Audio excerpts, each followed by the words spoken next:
Assalamualaikum warahmatullahi wabarakatuh. Halo teman-teman, perkenalkan saya Laili Andini Faturrahmah dari kelas dengan NIM. Pada video kali ini saya akan membahas mengenai implementasi e-government di Indonesia dengan studi kasus aplikasi Mobile JKN dari BPJS Kesehatan. Nah, apa sih e-government itu? E-government merupakan pemanfaatan teknologi informasi yang disediakan oleh pemerintah untuk meningkatkan kualitas pelayanan publik, mempermudah akses informasi, meningkatkan transparansi, serta mempercepat hubungan dan pelayanan antara pemerintah dengan masyarakat.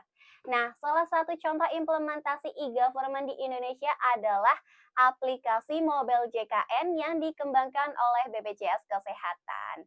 Yuk kita bahas. Nah, pastinya teman-teman sudah tidak asing lagi bukan dengan Mobile JKN?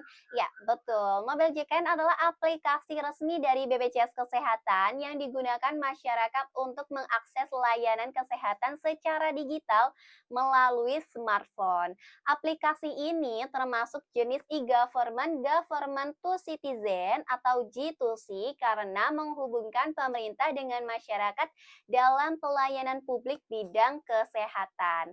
Nah, sebelum adanya Mobile JKN ini, masyarakat harus datang langsung ke kantor BPJS untuk mengurus administrasi, seperti pendaftaran peserta, perubahan data, cek tagihan, maupun antrean rumah sakit.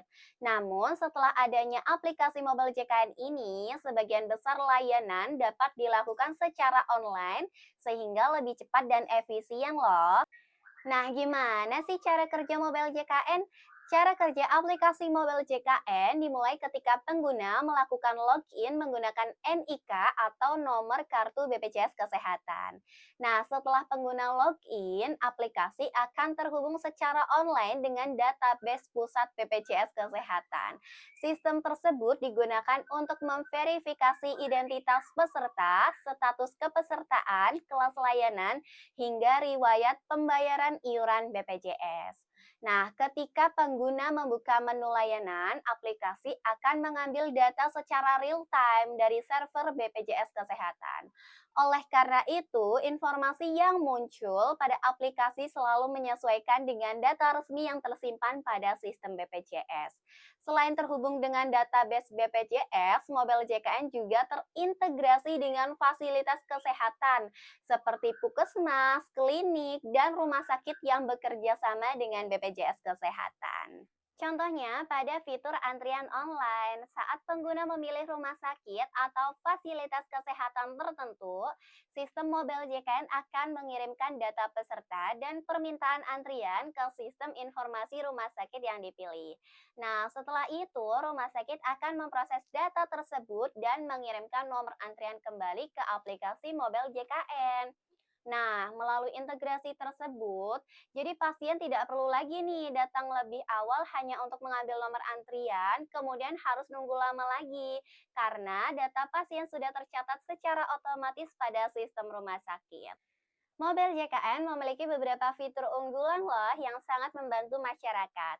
Apa saja sih? Yang pertama, pendaftaran peserta BPJS secara online. Yang kedua, cek status kepesertaan dan tagihan iuran.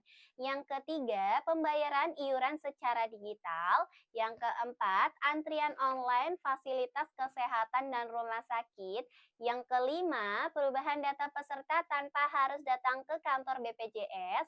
Yang keenam, informasi riwayat pelayanan kesehatan. Dan yang ketujuh adalah konsultasi dan informasi layanan kesehatan. Banyak banget kan untuk fitur unggulan dari Mobile JKN. Nah, fitur yang paling dioptimalkan adalah antrian online karena memang membantu banget mengurangi antrian panjang di rumah sakit dan membuat pelayanan menjadi lebih efisien. Nah, Mobile JKN memang merupakan implementasi e-government yang cukup berhasil di Indonesia karena memberikan banyak kemudahan bagi masyarakat dalam mengakses layanan kesehatan. Aplikasi ini membantu meningkatkan efisiensi pelayanan publik karena tidak perlu datang langsung ke kantor BPJS untuk mengurus administrasi. Selain itu, sistem digital juga meningkatkan transparansi dan mempermudah akses informasi bagi masyarakat. Namun, dalam pemanfaatannya masih terdapat beberapa tantangan. Apa saja sih? Contohnya server yang terkadang error, kemudian kendala jaringan internet.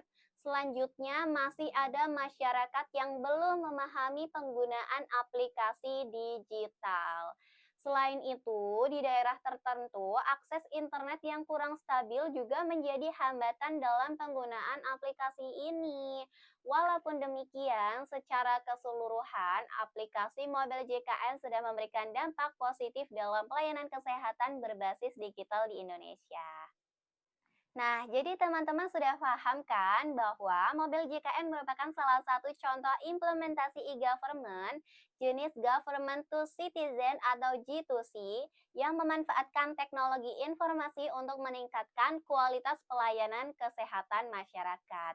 Dengan berbagai fitur digital yang dimiliki, aplikasi ini mampu meningkatkan efisiensi, kemudahan, dan akses pelayanan publik secara online. Nah, sekian video dari saya mengenai studi kasus mobil JKN sebagai contoh e-government. Terima kasih. Wassalamualaikum warahmatullahi wabarakatuh.